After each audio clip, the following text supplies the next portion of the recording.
for just the second time in the Super Bowl era. Skip, I don't even have anything to say. The floor is yours. Bang the table. How about them Cowboys? Bang the table right now. Would this team just please leave me alone? Just let me be. Let me rest in peace over here. Here's how my day went yesterday. I told you Monday I woke up dangerously delusional because I saw signs of life on my defense. So you know what I did after our show yesterday? What you do?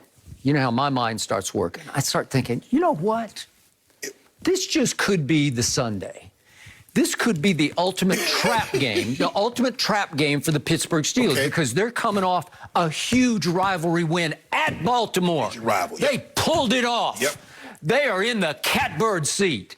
This is the first time in forever that they've been, what are they, 7-0 or 8-0? 7-0. And I look at their schedule.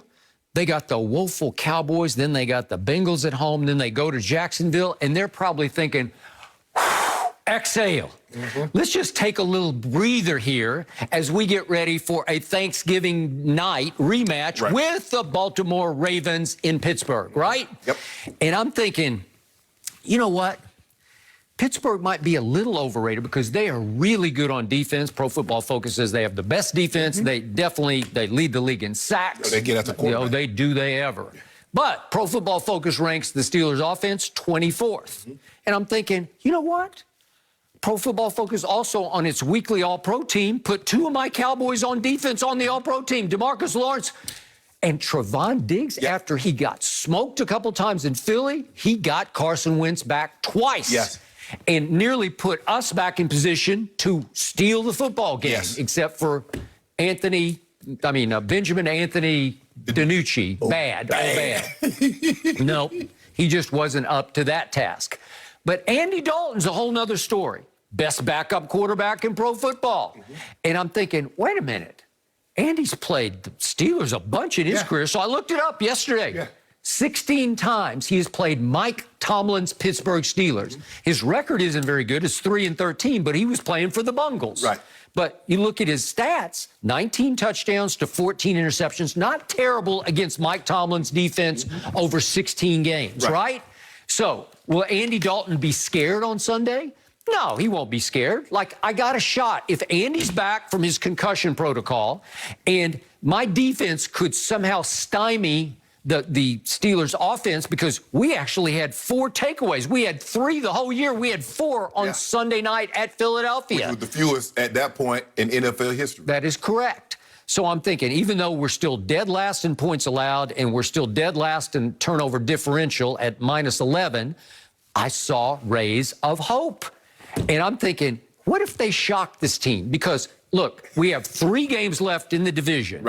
We got 2 at home. We got Washington and Philly at home, and we go to the Giants at the end of the year. What if we won all 3? I told you yesterday, 5 could win this division, 5 wins. 6 for sure. You got a real shot with 6. Absolutely. So if we could win out in the East and then steal 1 game out of division, we got a shot. What if they shock the Pittsburgh Steelers as up to 14-point underdogs with Andy Dalton back at quarterback? And I'm thinking, here I go. I got a chance. And then I see some quotes midday yesterday from an early Mike McCarthy press conference. And, you know, the one thing that he's gloating about, and it's the only thing he can gloat about, he says, we're one team. I don't think they're one of the few teams. No COVID positives through the regular season for the Dallas Cowboys. And I'm thinking, that's all you got? No COVID positives for the Cowboys. And he's actually, like, gloating about it. Because then a couple hours pass, and I see the headline, and I said, you're kidding. Andy Dalton is on the COVID list. I don't know if he tested positive, if he had contact problems. I don't know. It's probable, I would guess, that he tested positive. For him to miss, because, Skip, if you didn't test positive, you can quarantine for 5 days, test negative, and play. So you have a shot? So the mere fact that they're saying he's out, you would guess that's what happened. He's tested positive. Andy Dalton, of all players on this roster, you tested positive? Just as I thought, well, if you're back, I got a chance. and now I got no chance. Now they have re-signed Cooper Rush, who used to be the backup quarterback, and they cut him, and he went up with Jason Garrett to the Giants, who cut him before the year started. Right. What? And Cooper Rush is back, and he's thrown 3 passes in his Cowboy life and completed 1 for a grand total of 2 yards back in 2017. So he hasn't been in an NFL game for nearly 3 years. So it's now Ben DiNucci or Cooper Rush. Ben DiNucci or Cooper Rush. You got another guy. I know. I got Garrett Gilbert. You don't want him? He used to be the stud of Texas as a high school player. He was one of the big signees in the history of the University of Texas, and he wound up at SMU. Okay, so that's how great he was at the University of Texas.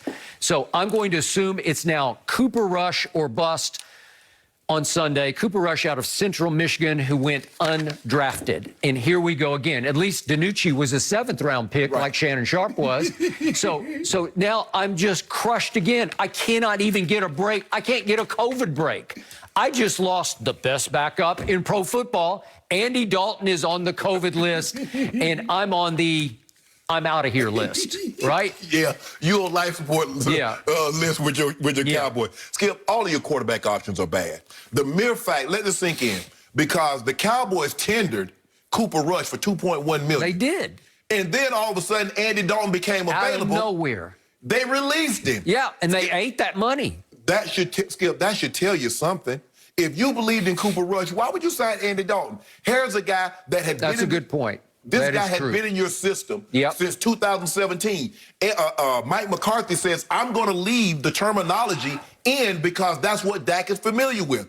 Well, Cooper Rush was on the roster. He was the backup to Dak. So he knows that terminology. Why would you bring Andy Dalton in to learn new terminology if you believe Cooper Rush was the guy? You know Cooper Rush isn't the guy. Skip, it's like, okay, what is it? A, Ben DiNucci. B, Cooper Rush. C, Garrett Gilbert. E, none of the above. Yep. That's what you want, Skip. I'm sorry, you guys. If you take all the best qualities of each of those 3 individuals, Skip, I still don't believe you get a quarterback that can beat the Pittsburgh Steelers. Now, it might be a situation like, as you mentioned, they're looking past a big division win, the Baltimore Ravens on the road, tough. Last play of the game comes down to the last play, and they're looking past the Cowboys. But knowing Mike Tomlin the little bit that I do, I don't think that. He's like, and as he said, he said, look, we're happy with the win, but we got to be honest with ourselves now. We got to be honest. We didn't play particularly well in certain areas, and that's why we're going to have to evaluate this tape. Skip, look, I just don't know what y'all going to do. Now, the Steelers take the ball away. They lead the league in sack, 5th in takeaways, and now they get that offensive line, Bud Dupree, Cam Hayward, and T.J. Watt. That's what y'all gonna go up against. T.J. Watt, 6.5 sacks. Bud Dupree, 6 sacks. Well, they're gonna leave with more than 6 and 6.5 when they leave this ball game. You got your work cut out for you. And now, the thing is about Ben and those receivers, he has all his starting receivers. Now, if Ben does not, obviously, it's a level playing field, you turn the ball over. Because now you give Dallas short fields, kind of like what Wentz did, even though a lot of times you guys weren't able to take advantage of it. Now, you turn the ball over, all bets are off, Skip. But I don't believe the Steelers will look past you because of what transpired last week. I believe they will take you guys serious. I believe they will look to step on you early and end this thing. You guys play well. I like what I saw. See, what I saw from D-Law Sunday is what I expect to see from him every week. I saw the hustle. I saw them throw a smoke route, and he turned, rushed, peeled, and go get it. He ran it down. That's the D-Law. Yep, I agree. D-Law. That's why you was thought of as a top 5 defensive end in all the football. That is correct. That's why Jerry gave you all that money. This is what I expect to see from you every week. To be the best player. You are undeniable. The best player on that defense. You need to show that on a weekly basis. But you got your work cut out for you. And it doesn't matter if you had Andy Dalton, but now that you got Ben, and let that say get skipped, how bad must you be? That they give you one start, they say, nah, and even Jerry went on the radio and said, nah, he was in over his head. Nah, we good. We going to Cooper Rush, who's on the practice squad, and Garrett Gilbert, who's also on the practice squad. Okay. Well, what did you see from Ben DiNucci? I saw exactly what I thought I would see. It was Ben disaster. That's what it was. So this is what I can't process right now. My team that I thought at least could win the NFC East this year. You still can. Okay, we still could. But that team against the Steelers is the biggest home underdog this franchise has suffered since back in 1989. It was October 15th of 1989. I was there. It was the 49ers at what were basically the expansion Cowboys.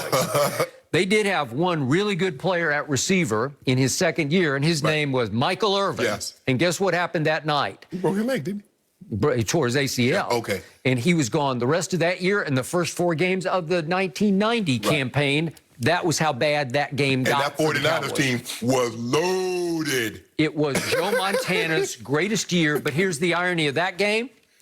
They were, whatever it was, 13.5-point underdogs. Steve Young started that game in place of Joe Montana, who was injured. He missed 3 games that year, but statistically, it was Montana's greatest year. That team went 14-2 and destroyed, not your, but the Denver Broncos. 55-10. 55-10 in the Super Bowl. But that's what happened that night. It was 31-14. Steve Young to Jerry Rice was the connection that night. So the backup quarterback, quote unquote, for the 49ers did a 31-14 number on my team. And now I've got a team that has 2 guys on it that we just talked about, made the Pro Football Focus All-Pro Weekly team on defense. I saw Jalen Smith and Wolf Hunter flying around. I saw Aldon Smith make a couple of plays, look like Aldon Smith here and there. And he was one of the guys that everybody wanted at the trade deadline, Skip. That is correct. People were trying to actually get him away. And Jerry's like, nope, I'm not trading. Okay, I got it. And on offense, I still have 3 potential 1,000-yard receivers. I have Ezekiel Elliott and Tony Pollard in my backfield. And Zach Martin last week also made the Pro Football Focus All-Pro Weekly team. Right. In his comeback game from his concussion, playing right guard. Everybody wants him to move to right tackle, but they say, no, we're going to keep him at right guard. Okay?